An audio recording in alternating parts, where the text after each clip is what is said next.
Hello, my name is Zhou Peiying, and I am in charge of question 1 and question 3. Question 1. Question A. Use a diagram to explain why USA became the importer of Chinese products under WTO's free trade agreement. We can see China's domestic price is under the world price, so China will export the product. And US domestic price is over the world price, so US will import the product. In the end, US became the importer of Chinese products. Question B. Use another diagram to show how President Trump's tariff policy would affect USA's import of Chinese products. We can see US market without tariff. The consumer surplus is area A, B, C, D, G, F, and H. And the producer surplus is area E. And the US market with tariff, the consumer surplus would decrease to area ABC, and the producer surplus would increase to area D and E. And there would be a government tax revenue, which is area F. And there will also be a deadweight loss, which is area G and H. The quantity imported would also decrease. Questions C and D. Do I agree with the economist? Explain my agreement. Use graphical analysis to support my agreement. Yes, I agree with the economists. Although tariff would increase producer surplus, it would also decrease the total surplus and occur deadweight loss, resulting more harm than good. Question 3. Question A. Complete the table. Question B. A perfectly competitive firm currently faces conditions shown in Table 1. At its current level of production, the average variable cost of the firm is minimized, suggesting that its marginal cost equals its average variable cost. Is the firm maximizing its profit? Explain why. The marginal cost equals to its average variable cost equals 1.8, and the price equals marginal revenue equals 2.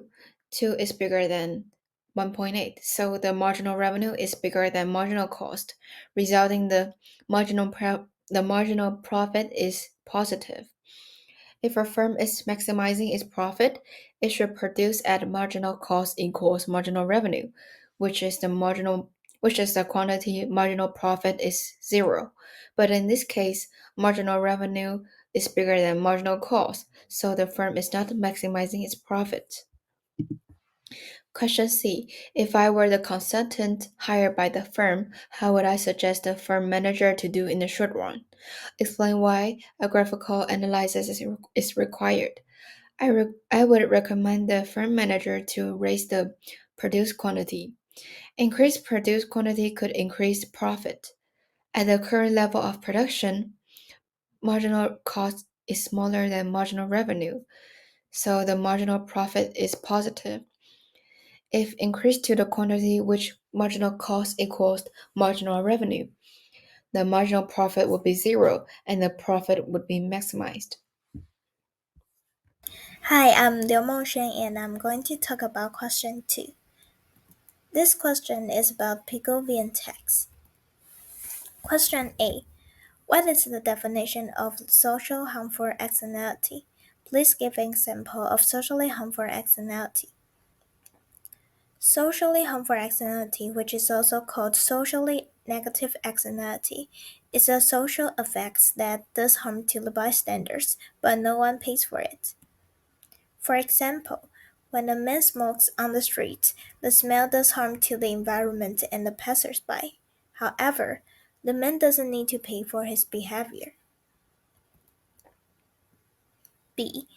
Use a diagram to show how Pigouvian taxes shift the cost from society to the producers of the socially harmful externality. Before imposing Pigouvian taxes, the producers paid only those under private cost curve (PC). and there will be harmful externality between social cost curve (SC) and private cost curve. If you want to shift the cost from society to the producers, you have to impose in the Pigouvian taxes the size of the green line. Then, the private cost curve will shift to PC plum, which is equal to social cost curve. Question C. Use another diagram to explain why Pigouvian taxes discourage behaviors that create this negative externality. If there is no negative externality, the market's equilibrium will be at QP. But if there is a negative externality, the producers will be imposed Pigouvian taxes, which makes the equilibrium point becomes P plum Q plum. The quantity decreases from Q to Q plum, and the price increases from P to P plum. Producers' surplus decreases. As a result, they wouldn't like to create negative externality. Question D. Use another diagram to explain why Pigouvian taxes can also create more efficiency in an economy, especially when the tax covers the cost of the external damage. The diagram on the left-hand side shows that if there are no Pigouvian taxes, the equilibrium will be at PQ. Producers only pay for those under the private cost curve, and no one will pay for the externality between private cost curve and social cost curve. So there will be a deadweight lost in the market. Then the market is not efficient. However, if the government imposes Pigouvian taxes on the producers, the private cost curve will shift up to PC plum. And if PC plum is equal to social cost curve, the market's equilibrium will be Q plum, P plum. Then there won't be the deadweight lost in the market, which is efficient. Hi, my name is Origin, and I'm talking about question 4. Question 4. Barrick Gold owns the Pohang Blue Mine in Tanzania and the Karagali Mine in Australia. Table 2 reports information on the selling prices and costs for the two mines. Barrick's selling price of gold differs from the spot price as some production is sold through long-term contract and also owing to the company's use of hedging. The average cash cost, also known as average barrel cost, includes operating costs, royalties, and taxes, while the average cost includes the cash cost as well as amortization. Question A. Suppose that the Pohang Blue Mine always produces at a scale where its marginal cost equals to the selling price of gold. Its marginal cost curve, however, shifts with changes in electricity prices, wages, and other factors. Using the data from Table 2 illustrates the shift in Pohang Blue's marginal cost curve, the sale price, and the profit maximizing scale of production between 2002 and 2004. And let's look at Table 2 first. The 4 number with underlines are the number we'll use later in the diagram. And the diagram shown on the left is the marginal cost curve of 2002 and 2004. So marginal cost curve will shift to the left from 2002 and 2004. As the question A mentioned, the marginal cost equals to the selling price of gold, which means the marginal cost equals to the price. And this is a perfectly competitive market. As we know, marginal revenue always equals to the price, and the price equals to the marginal cost when it is perfectly competition. So the profit maximizing scale of production is where marginal revenue equals to the marginal cost. And the 2002 of the profit maximizing scale of production is 356. And the profit maximizing scale of production of 2004 is 350. Question B. In 2003, Barrick continued to produce from the Guangdong mine even though the selling price of gold, $366 per ounce, was less than its average production cost of $369 per ounce. Was this a mistake? And please take a look at the diagram first. And in perfectly competition, if the price is bigger than the average variable cost in the short run, the company or the firm should stay in the market. And when it's bigger than the average variable cost, it is profitable. So as the highlight line on the marginal cost curve shown in the diagram on the left, it is profitable when it's larger than $246. And the $360 is larger than the $246 of average variable cost. So it is still profiting for the firm. Question C. Use Barrick's 2004 data to compare the short-run break-even conditions for the Guangdong and Cardinal, and the long-run break-even conditions for the 2 months. And let's take a look at Table 2 again.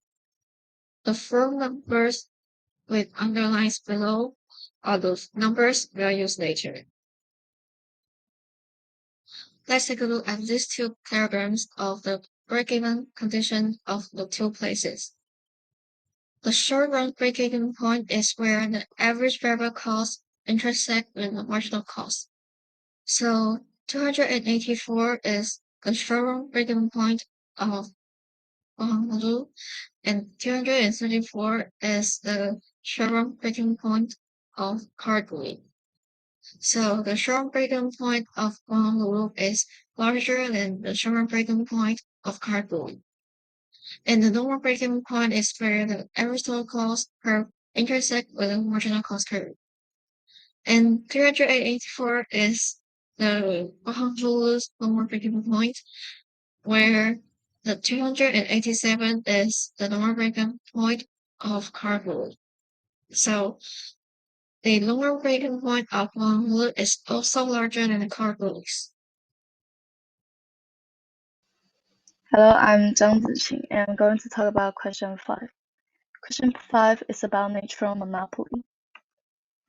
A. What is the definition of natural monopoly? In the diagram, draw average cost curve, average variable cost curve, and marginal cost curve for a natural monopoly. Natural monopoly is a type of monopoly which appear only in the long run, and this firm can produce sufficient quantity to the market with a smaller cost, which then prevents rivals from competing. We can find that the average cost curve will be downward sloping because of the huge fixed cost and small marginal cost. Why is an electric company such as Taiwan Power Company a natural monopoly? Because the startup cost of electricity is high, which also causes high entry barrier, and Taiwan Power can afford the quantity demanded, so it becomes a natural monopoly. C. Use a diagram including various cost curves, market demand curve faced by Taiwan Power, and Taiwan Power's marginal revenue curve to show how Taiwan Power chooses its optimum quantity of output and price. The profit maximizing quantity of a monopoly occurs when marginal revenue equals marginal cost. Then we can find the optimum price and quantity, which is PO and QO. When other suppliers of traditional energy are allowed to sell electricity directly to Taiwanese consumers, the electricity market in Taiwan becomes perfectly competitive. Use another diagram to show the market equilibrium point for the case of perfect competition. When the market becomes perfectly competitive, everyone becomes price taker. The price will equals to marginal revenue, and the demand would be perfectly elastic. The equilibrium point would also be on the point when marginal revenue equals marginal cost. In this case, also equals to price. E. Discuss how electricity price and electricity quantity in Taiwan will be changed as the electricity market in Taiwan will move from monopoly to perfect competition. Graphical and descriptive analysis are required.